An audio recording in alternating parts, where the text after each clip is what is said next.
it takes to induce an emotion in a rat in a lab is to introduce a chemical specifically into the brain or to inhibit the production of another chemical. That's why pharmaceuticals are so successful, because it takes away the actual regeneration or productive ability of the brain to do those chemicals on its own.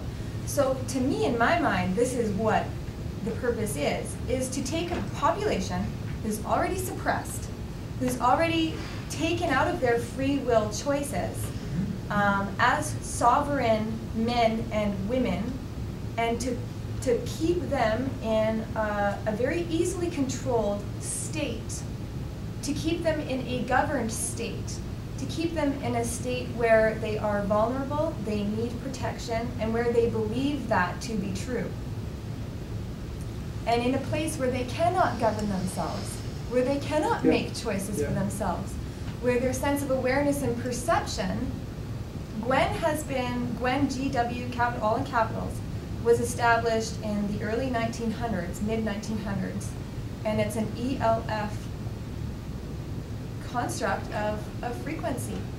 Now, I'm not a frequency expert. I'm not a mathematician.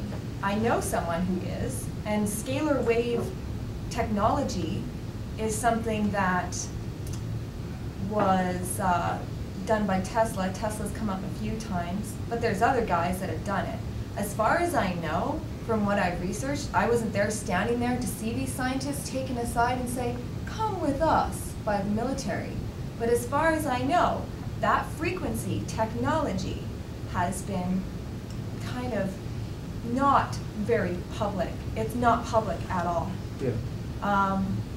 So I would say that it's a grand symphony or orchestration of different components that, as a public, we sit back and we say, huh, you know, this chemical in my diet, or this chemical, if we can even isolate the chemical, as a naturopath doctor or as an allopathic doctor can maybe do, but as a person, you know, I have symptoms, I have things, or as a woman or as a person, I could be going through something where I don't understand what it is. So then I start going organic.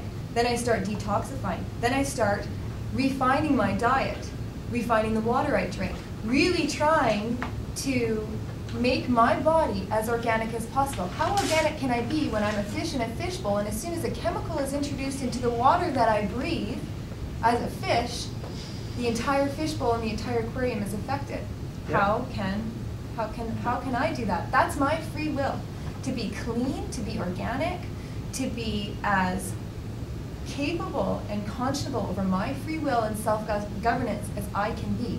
If there is a compartmentalized, look, big picture system of mind control, by mind control I mean keeping people dumbed down. Sedated. Dumbed down. Keeping them in a place where they can't objectively look at this and say, wow, this is a blue sweater. It's not like that blue, it's just blue. Yeah. I have no way of proving this. I have no way of proving it. This is my mom. Yeah. I see the chemtrails, David. I see them over my house. Every time they sprayed heavy, I had to take my mom to the hospital for a bronchitis. I can't prove it, but it's emotional for me.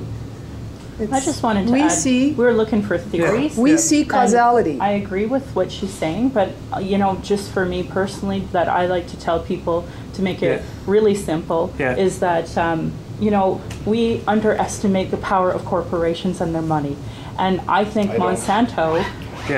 I think Monsanto is a great example of that, where you know they can manipulate the earth and the soil and the water, so for their agenda to sell their seeds. Just real simple. You know? Understood. Yeah. You control the food to control the people. They're transmuted seeds that they introduce into domestic populations, like have taken over the corn in South America, and it just starts spreading, and then you have to buy their corn.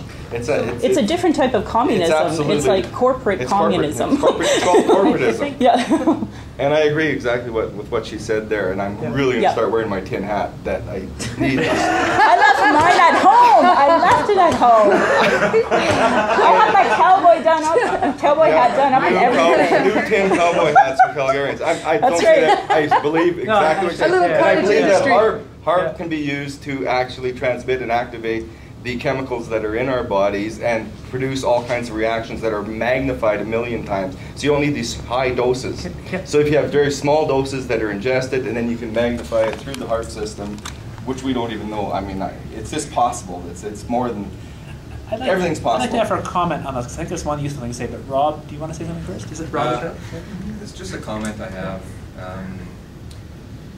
You know, I've worked for the last 6 years to remove my dependency from this corporate system that we have developed, because I believe that it's not natural, and so we've actually went back to the land and we're trying to, you know, I believe in God, I believe the Creator provided this earth for us, and so I'm trying to figure out how I can go back and learn how to live in harmony with nature, and how nature can provide for me and my family without being dependent on the you know, the corporate power grid and the food grid and, you know, fuel and all that kind of stuff. And so, you know, we've taken huge steps to do that.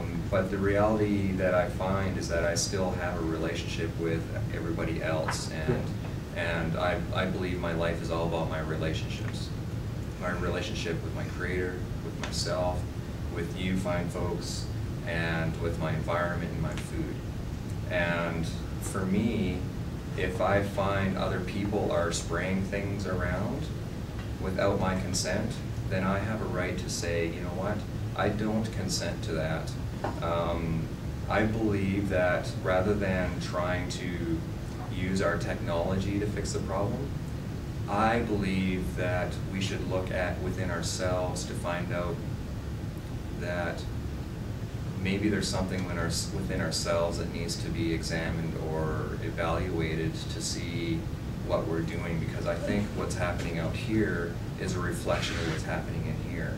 And so what we're trying to do, like my family, is change the way we live, change the way we provide for ourselves, and take a look at the reasons why we have been living the way we are, and perhaps that evaluation will show that you know this brick and mortar utopia that we built, or that we think is a utopia, may not necessarily be sustainable or even healthy for us.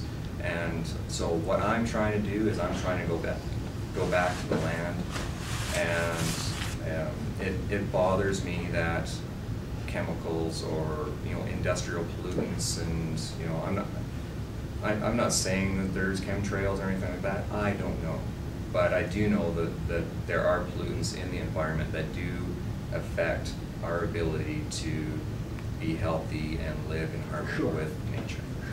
And that's all I want to say.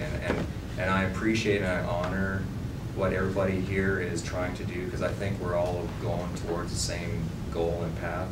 I noticed that there's some communication issues that we need to work out, but I think we're all interested in the same result. And I'm very grateful that I had the opportunity to participate in this, because I live like 4.5 hours away, so it just happened to be that I was in town when this happened. I'm very grateful to be here and to participate, and I encourage you guys to continue a dialogue, so hopefully that we can come down to some sort of resolution that would be of satisfaction to everybody, and we can come down to the root of this, and thank you for the opportunity for me. Maybe I'll offer a couple thoughts. So first of all, I completely agree. I mean, there's no question that it's not a utopia. There's no question that